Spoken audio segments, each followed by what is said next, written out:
I'm going to explain why Donald Trump's new flag burning law is the most dangerous attack on America's Constitution in modern history. Because what happens when you burn a flag is the area goes crazy.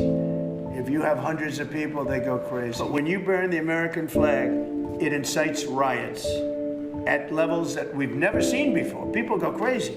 Donald Trump's executive order criminalizing the burning of the American flag may appear at first glance to be a populist gesture towards patriotism. It punishes the violator with 1 year in prison, no parole, no early release, framed around the idea that flag burning incites a riot. And because it incites a riot, it must be suppressed. This cuts directly into the very foundation of American liberty, and it sets a precedent that could expand way beyond this one symbolic gesture of burning a flag. See, the justification Trump used, the flag burning incites a riot. When you burn the American flag, it incites riots.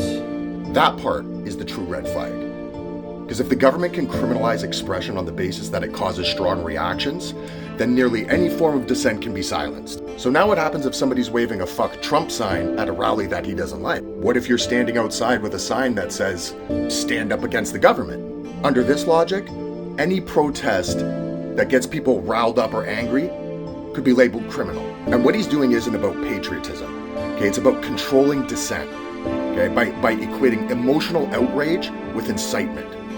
He's opened this door to criminalizing political protest, even satire, journalism, anything that is going to provoke a strong reaction can be labeled criminal now because he's setting a precedent for it. And isn't the American flag itself supposed to stand for liberty and free expression? Criminalizing those who burn the American flag doesn't strengthen the flag's meaning. It actually empties it. A flag forced into reverence by punishment no longer represents freedom. It represents obedience. Real patriotism isn't about silencing voices that criticize the country. It's about having the confidence to let those voices speak, even when it's uncomfortable.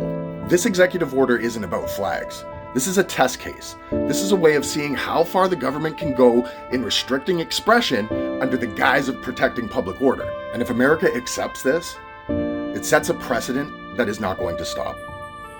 Next, it's going to be slogans, then it's going to be demonstrations, and it's going to be whatever you're putting online. Authoritarian governments don't always start by banning elections or silencing entire media outlets. They start small, narrow restrictions on what's unacceptable forms of speech, framed in ways that the public may or may not accept. Banning flag burning is the wedge that allows much larger restrictions to follow after this. It's what comes next that's dangerous, guys. So now Americans have a difficult question to ask themselves. Do you want a nation where freedom of expression is protected even when it offends you? Or do you want a nation where freedom of expression is conditional on what the government decides is acceptable? Because honestly, if you accept this precedent, you're not defending the flag. You're surrendering the freedom that it's supposed to represent. And that would be a shame.